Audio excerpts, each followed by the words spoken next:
Gadgets 360 Hindi में आप सबका स्वागत है। मेरा नाम है प्रणय और आज के इस वीडियो में हम बात करने वाले हैं OnePlus 8T के बारे में। आप सोच रहे होंगे स्मार्टफोन तो लॉन्च नहीं हुआ, कहाँ से इनको जानकारी मिल गई। अब OnePlus ये ऐसी कंपनी है जो थोड़ा आसान बना देती है इस चीज़ को। काफ़ी बार हमने देखा है कि OnePlus का कोई भी स्मार्टफोन लॉन्च नहीं हुआ कि उसके पहले ही 2 हफ्ते 1 महीने पहले से ही OnePlus ने टीज़ करना शुरू कर दिया कि इसमें ये स्पेसिफिकेशन होंगे, वो होंगे, ऐसी बैटरी, ऐसा चार्जर वगैरह वगैरह। और OnePlus 8T में भी यही हुआ है। डिस्प्ले के बारे में जानकारी दे दी है कंपनी ने, चार्जर के बारे में जानकारी दे दी है, सॉफ्टवेयर के बारे में दे दी है, कुछ और चीज़ें भी हमें लीक्स के द्वारा पता चल गई है। उन सारी चीज़ों के बारे में हम बात करेंगे इस वीडियो में। उसके अलावा हम OnePlus 8T Pro के बारे में थोड़ी चर्चा करेंगे। वो स्मार्टफोन OnePlus ने कह दिया है कि लॉन्च नहीं होने वाला है, कोई 8T Pro नहीं आ रहा है, 8 Pro ही इस साल का अपग्रेड है, ऐसा उन्होंने कहा है। इसके अलावा सस्ता OnePlus Nord आ सकता है क्या, इसके बारे में भी थोड़ी बात कर लेंगे। ठीक है, तो इस वीडियो को शुरू करने से पहले एज ऑलवेज मैं आपसे एक विनती कर देता हूँ कि चैनल पे सब्सक्राइब कर लीजिए, बेल आइकन दबा दीजिए ताकि आपको नोटिफिकेशन मिलते रहे जब भी हम नए वीडियोस बनाते हैं। और साथ में अगर आपको हमारे वीडियोस पसंद आते हैं तो प्लीज़ एक लाइक कर दीजिए, उससे काफ़ी प्रोत्साहन मिलता है। कमेंट करके बताइए कि और क्या देखना चाहते हैं आप हमारे चैनल पे। पूरी कोशिश रहती है कि आपके कमेंट्स को पढ़ के जो वीडियोस आपको चाहिए वो हम बना दें। यहाँ पर बहुत सारे लोग काम करते हैं, बड़ी टीम है हमारी और सबको अच्छा प्रोत्साहन मिलता है आपके कॉमेंट्स और आपके लाइक्स देख के।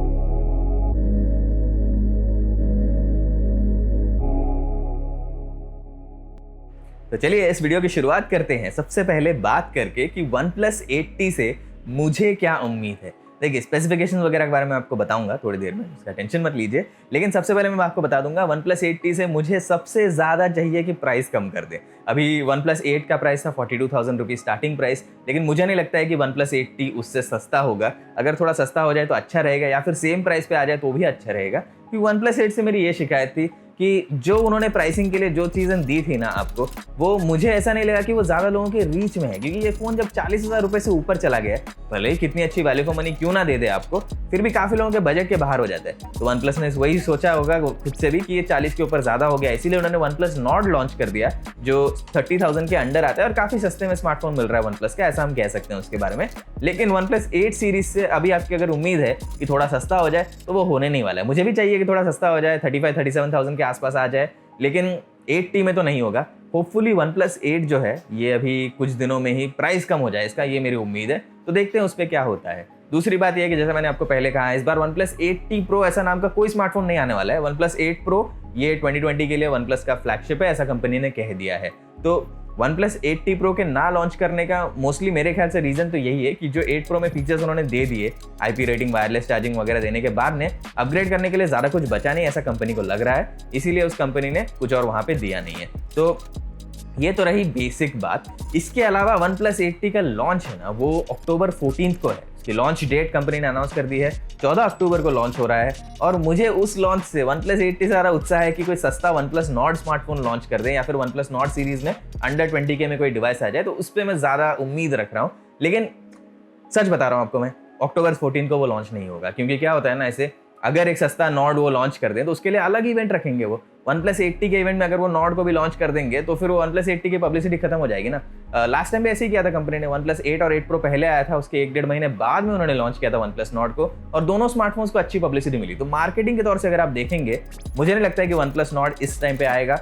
जो अक्टूबर 14 को लॉन्च है वो OnePlus 8T पे फोकस रहेगा। शायद कुछ और एक्सेसरीज वगैरह आ जाएंगे।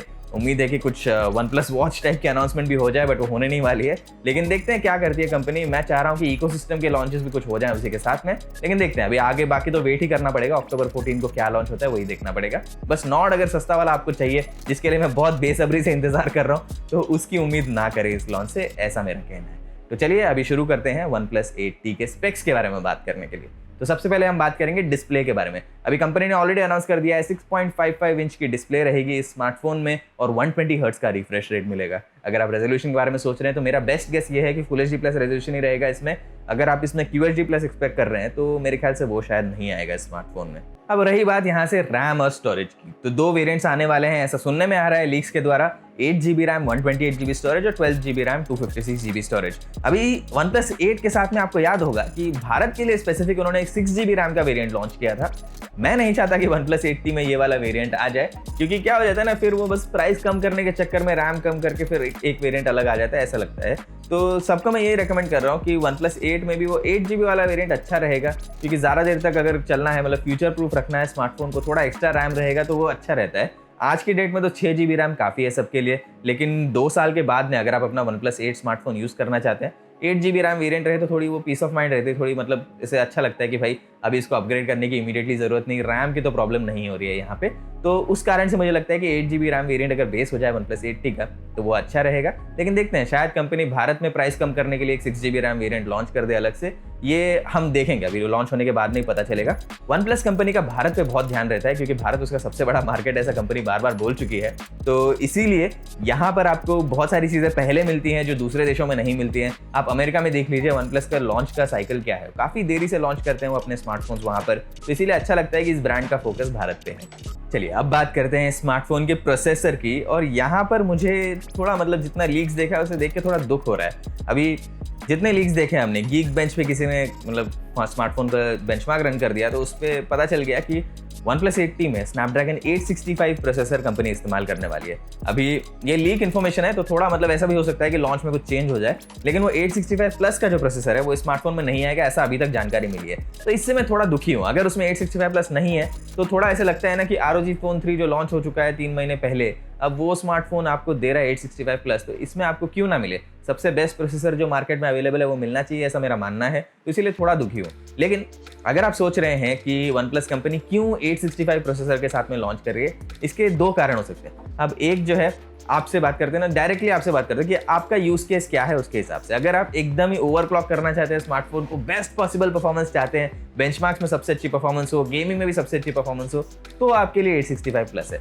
लेकिन अगर आप इतना एक्सट्रीम यूज केस में नहीं है, आप हैवी गेमिंग भी कर लें पूरे दिन तक, तो भी 865 आपको बिल्कुल भी दुखी नहीं करेगा। तो ऐसा नहीं कि स्नैपड्रैगन 865 कोई खराब प्रोसेसर है या फिर अंडर पावर्ड है, बस ये है कि आप दोस्तों को बोलना चाहेंगे ना मेरे फोन में 865 प्लस है, तुम्हारे में 865 है, थोड़े वो कहते हैं ना ऐसे कि बढ़ा चढ़ा के बोलना कि मेरे स्मार्टफोन में कितने अच्छे स्पेक्स हैं, वो आप नहीं कर पाएंगे। लेकिन उसके अलावा प्रैक्टिकल यूज केस में आपको बिल्कुल तकलीफ नहीं होगी 865 से।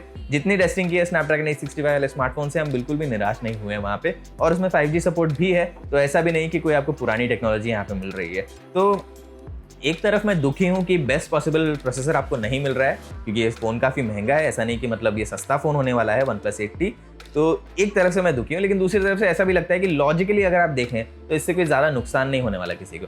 अब दूसरा कारण जो है कि क्यों इसमें 865 प्लस नहीं हो सकता है, अगर यहाँ पे लॉन्च नहीं कर रही है प्रोसेसर, तो उसका कारण ये होगा कि OnePlus 8 Pro ये जो स्मार्टफोन है वो कंपनी का फ्लैगशिप हुआ ना 55,000 रुपये से स्टार्टिंग वाला, तो उसमें जब 865 है, OnePlus 8T उससे तो सस्ता ही होने वाला है, तो इस वाले फ़ोन में अगर वो 865 प्लस दे दें तो 8 Pro की सेल्स को नुकसान हो सकता है। तो इन दो कारण की वजह से मेरे ख्याल से कंपनी इस बार 865 में ही रुक गई है और 865 प्लस में नहीं गई है। अभी तक तो लीक्स के हिसाब से इतनी जानकारी मिल रही है, तो होपफुली कंपनी मुझे सरप्राइज कर दे और 865 प्लस लॉन्च कर दे। लेकिन कारण मैंने आपको बता दिया, इसके लिए शायद ये कंपनी वो प्रोसेसर लॉन्च ना करे। आप मुझे कमेंट करके बताइए आपको इस निर्णय से कैसा लग रहा है, ये लीक्स वगैरह देख के क्या आप खुश हैं, दुखी हैं? 865 और 865 प्लस में क्या आपको लगता है ज़्यादा फर्क है? आप चाहेंगे कि आपके फ़ोन में 865 प्लस हो या फिर अगर 865 भी हो तो आप संतुष्ट हैं? कमेंट करके ये सारी चीज़ें मुझे बताइए। एक और छोटा सा पॉइंट यहाँ पे बोल देता हूँ मैं, जैसे कि हमने बात की OnePlus 8 Pro की, उसमें IP रेटिंग, वायरलेस चार्जिंग दोनों मौजूद हैं, लेकिन OnePlus 8T में ये दोनों आएंगे या नहीं, ऐसे कोई ना मैंने लीक देखी है ना कंपनी ने कुछ कहा है। तो अगर आप मुझे कहेंगे कि प्रणय जी आप गेस करके बताइए कि इसमें होगा या नहीं IP रेटिंग, वायरलेस चार्जिंग, मैं कहूँगा कि इस स्मार्टफोन में होने के चांसेस बहुत कम है, क्योंकि यहाँ पर ऑलरेडी वो कुछ नए फीचर्स दे रहे हैं, जैसे डिस्प्ले का रिफ्रेश रेट बढ़ा रहे हैं वो, और चार्जर वगैरह की बात करेंगे हम आगे, और प्राइस भी उसको OnePlus 8 के आसपास ही रखना पड़ेगा, उससे ज़्यादा बढ़ गया तो फिर लोग शायद खरीदे नहीं, उसका भी थोड़ा टेंशन रहता है कंपनी को। तो इसीलिए मुझे लगता है कि IP रेटिंग, वायरलेस चार्जिंग इस स्मार्टफोन से एक्सपेक्ट करना सही नहीं होगा। और इसके अलावा 2-3 छोटे मोटे पॉइंट तो हटा ही देते हैं, जैसे हर बार हम बोलते रहते हैं, एक्सपैंडेबल स्टोरेज नहीं होने वाला है स्मार्टफोन में भी, जो OnePlus के स्मार्टफोन में काफ़ी दिनों से नहीं था। और उसके अलावा अगर आप सोच रहे हैं कि हेडफोन जैक वापस आ जाएगा, तो वो भी नहीं आएगा OnePlus 8T में, वो भी उम्मीद ना रखिए, क्योंकि वो कंपनी ने बहुत पहले ही छोड़ दिया है और वो सस्ते में अपने ब्लूटूथ हेडफोन्स वगैरह बेच रहे हैं, तो अपने इकोसिस्टम को भी प्रमोट करना चाहते हैं। तो इन दो कारणों की वजह से मुझे नहीं लगता कि वो हेडफोन जैक वगैरह देंगे स्मार्टफोन में। तो चलिए अभी बैटरी की बात कर लेते हैं। लीक्स के मुताबिक हमको पता चल चुका है कि 4500 mAh की बैटरी होगी स्मार्टफोन में, और कंपनी ने ऑलरेडी कंफर्म कर दिया है कि 65 वॉट का चार्जर मिलेगा आपको इसके बॉक्स में। अभी ये चार्जर के वॉटेज वगैरह को देख के तो मैं बहुत खुश हूँ। टेस्ट करके जब फोन रिव्यू के लिए आ जाएगा उसका टेस्ट करके मैं आपको जरूर बताऊंगा कि कितना समय लगता है। लेकिन अगर आप मुझे कहेंगे कि गेस कर लो भाई कि कितने समय में ये चार्ज करेगा 0 to 100%, तो अभी से मैं गेस करने को तैयार हूँ कि 35 to 40 मिनट्स में हो जाना चाहिए 0 to 100%। बाकी तो टेस्टिंग करने के बाद नहीं पता चलेगा। ये मैं कैसे कह रहा हूँ, बैटरी कैपेसिटी और चार्जर की कैपेसिटी देख के पिछले स्मार्टफोन्स को जो हमने टेस्ट किया है उसके हिसाब से मैं आपको बता रहा हूँ कि 45 मिनट्स के तो अंडर हो ही जाएगा ये पक्का। और वन प्लस कंपनी ने ऑलरेडी कुछ प्रमोशनल मटेरियल डाल दिया है जिसमें वो कह रही है कि 15-20 मिनट में ही ये कुछ 50-65% फ़ोन को चार्ज कर देगी। तो ये सारी चीज़ें देखकर अच्छा लगता है, लेकिन बाकी हम रिव्यू करने के बाद नहीं इसके बारे में बात करेंगे। तो ये रही बात बैटरी और चार्जर की। तो अभी बढ़ते हैं आगे सॉफ्टवेयर की तरफ। अभी इस स्मार्टफोन में आपको मिलेगा ऑक्सीजन OS 11 जो एंड्रॉयड 11 पर आधारित है। अभी ये सॉफ्टवेयर जो है देखकर मैं बहुत खुश हूँ क्योंकि वन प्लस स्मार्टफोन्स की हमेशा से ताकत रही है, वो अच्छा सॉफ्टवेयर देते हैं, जो कस्टमाइजेशन करते हैं ऑक्सीजन OS में वो काफ़ी अच्छा रहता है। भले ही आप में से बहुत लोगों ने वन प्लस नॉट का हमारा रिव्यू देख के ये कंप्लेन जरूर की कि इसमें गूगल डायलर है, गूगल का SMS ऐप है जिसमें कुछ अच्छे फीचर्स चले गए हैं जो आपको पसंद है, लेकिन इसके अलावा आप ओवरऑल देख लीजिए वन प्लस जो भी कस्टमाइजेशन करता है अपने सॉफ्टवेयर में, जिस तरह उनके सॉफ्टवेयर अपडेट के स्पीड का ट्रैक रिकॉर्ड है वो काफ़ी अच्छा लगता है। मतलब देखकर ऐसा लगता है कि ये कंपनी कमिटेड है सॉफ्टवेयर अपडेट्स की तरफ, और वो हमेशा से एक मैं कहूँगा कि बहुत बड़ा पॉजिटिव है अगर आप वन प्लस स्मार्टफोन लेना चाहते हैं। आप दूसरे कंपनीज के स्मार्टफोन वगैरह इस्तेमाल करके देख लीजिए, स्पेशली बजट सेगमेंट में आपको इमीडिएटली पता चल जाएगा कि इतना सारा ब्लोटवेयर है, स्पैम है, विज्ञापन आते रहते हैं बार बार, और कितने सारे मतलब सेटिंग्स डिसेबल करने पड़ते हैं इन सब चीज़ को हटाने के लिए। कभी कभी हटाना मुश्किल भी रहता है, मतलब नामुमकिन सा हो जाता है। तो इन सारी चीज़ों से आपको मतलब वन प्लस के स्मार्टफोन ले लिए तो आपको इन सारी चीज़ों को नहीं देखना पड़ेगा, ये बहुत अच्छी बात है। ऑक्सीजन OS 11 इसमें आ रहा है, लेकिन मैं उत्सुक सबसे ज़्यादा इस बात से हूँ कि पुराने वन प्लस स्मार्टफोन्स में भी ऑक्सीजन OS 11 आने के चांसेस काफ़ी ज़्यादा हैं। जैसे ही वन प्लस 8T लॉन्च हो जाता है उसके बाद में मुझे लगता है कि अपग्रेड करके वो बाकी सारे फोन्स को भी ला देंगे ऑक्सीजन OS 11 पे और एंड्रॉइड 11 पे, जो अच्छी बात है क्योंकि एंड्रॉइड की दुनिया में अभी भी सॉफ्टवेयर अपडेट्स का स्पीड से आना ये बहुत ही रेयर अकरेंस है, यानी बहुत कम कंपनियां करती हैं इसको अच्छे से। तो जब भी मैं देखता हूँ कोई कंपनी अपडेट वगैरह करने वाली है मुझे बहुत खुशी होती है, वन प्लस कंपनी से मैं इस बारे में बहुत खुश हूँ। चलिए अब लास्ट एक बात कर लेते हैं प्राइसिंग के बारे में। तो वन प्लस 8T की क्या प्राइस होने वाली है मुझे पता तो नहीं है, लेकिन यूरोप में जो प्राइस होने वाली है वो बढ़ने वाली है, ऐसा लीक्स ने कहा है। 100 यूरो का डिफरेंस होगा ऐसा लीक्स में बताया गया है।